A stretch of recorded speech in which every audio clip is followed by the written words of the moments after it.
Discover your self உங்களை வரவேற்கிறது. நீங்கள் நம்மளுடைய டிஸ்கவர் யுவர் செல்ஃப் சேனலில் லேட்டஸ்ட்டாக பார்த்தீங்க அப்படின்னு சொன்னால் காலேஜ் லெக்சரர்ஸ்க்கான ப்ரொவிஷனல் லிஸ்ட்டு வந்து டிஆர்பி வெப்சைட்டில் போட்டிருக்காங்க.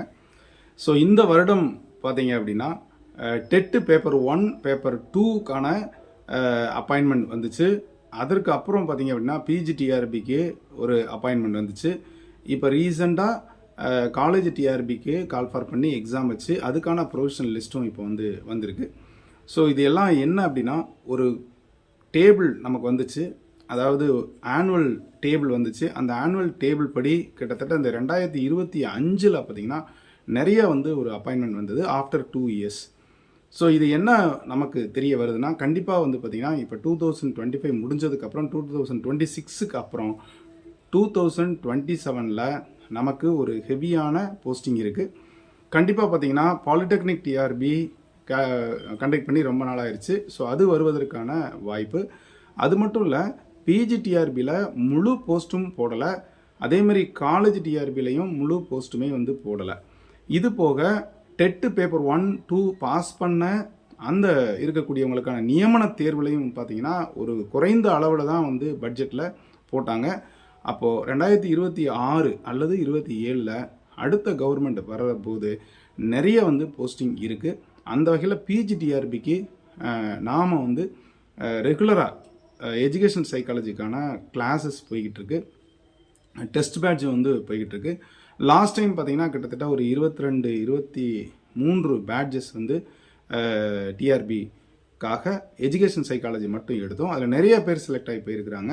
காமர்ஸுக்கு பார்த்தீங்கன்னா ஒரு டெஸ்ட் பேட்ச்சு அதே மாதிரி கிளாஸஸும் போட்டிருந்தோம், அதுலேயும் செலக்ட் பண்ணி போயிருக்காங்க.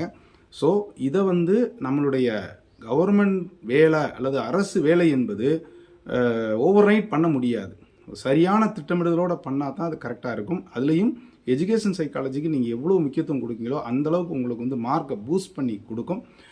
நான் ஏற்கனவே இதுக்கு முந்தின வீடியோவில் சொன்ன மாதிரி சனிக்கிழமை அன்று சாயங்காலம் 7 மணிக்கு உங்களுக்கு மாடல் எஜுகேஷன் சைக்காலஜி கிளாஸ் ஒரு டெமோ கிளாஸஸ் ஒரு ஃப்ரீயாக வருது. அதற்கான டிஸ்கிரிப்ஷன் லிங்க்கில் இருக்குது, கொடுத்துருக்கேன்.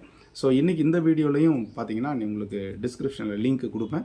ஸோ அந்த லிங்க்கை சரியாக 7 மணிக்கு பயன்படுத்தி வாங்க. எஜுகேஷன் சைக்காலஜி எவ்வளவு எளிமையாக கற்றுக்கலாம், எப்படி அந்த பாயிண்ட்ஸை நம்ம ரிமெம்பர் பண்ணி வச்சுக்கலாம், கொஸ்டின்ஸ் எந்த மாதிரிலாம் கேட்குறாங்க. கடந்த முறை கேட்கப்பட்ட ஒரு 20-30 கேள்விகளும் நம்மளுடைய நோட்ஸ்லேயே இருக்குது. ஸோ மெட்டீரியல்ஸ் வாங்கி படிக்கணும்னு நினைக்கிறவங்களும் வாங்கிக்கலாம், கிளாஸஸோடு சேர்ந்து மெட்டீரியல் வர்றவங்களும் வந்துக்கலாம்.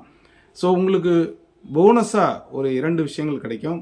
இன்றைக்கி பார்த்தீங்கன்னா எஜுகேஷன் சைக்காலஜியோடு சேர்ந்து ஜிகே மட்டும் ஒரு 10 யூனிட் இருக்குங்க. ஸோ அந்த 10 யூனிட் பார்த்தீங்கன்னா கிட்டத்தட்ட சயின்ஸு, எவ்ரிடே சயின்ஸு, அப்புறம் கரண்ட் அஃபேர்ஸு, ஹிஸ்ட்ரி, ஜாகிரஃபி, இது எல்லாம் சேர்ந்து இருக்குது. ஈவன் கான்ஸ்டியூஷன் முதற்கொண்டு ஒரு பெரிய யூனிட் இருக்குது.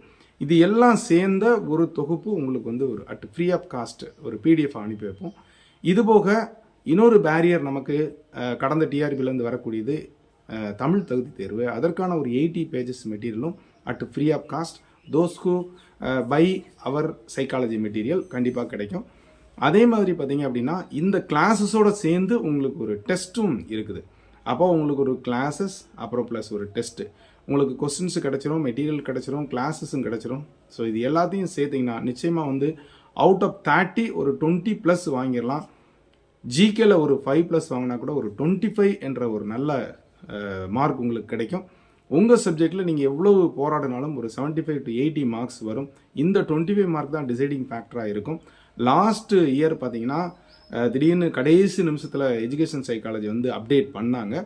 சிலபஸ் பார்த்தீங்கன்னா ஒரு 6 மந்த் முன்னால் அப்டேட் பண்ணாங்க. எல்லாமே ரொம்ப வாஸ்ட்டாக இருக்குது. ஸோ எதை படிக்கணும் எதை படிக்கக்கூடாது அப்படின்ற மாதிரிலாம் இருக்குது. இப்போ உள்ள அனாலிசிஸ் நீங்கள் போட்டிருப்பீங்க. உங்களுடைய 10 யூனிட் ஆல்மோஸ்ட் எல்லா டாப்பிக்குமே எல்லா சப்ஜெக்ட்டுக்குமே 10 யூனிட் கொடுத்துருக்காங்களா, அந்த 10 யூனிட்லேயும் என்னென்ன ஏரியாவிலேருந்து கேட்பாங்க அப்படின்ற என்னென்ன மாதிரி கொஸ்டின்ஸ்லாம் இருக்குது.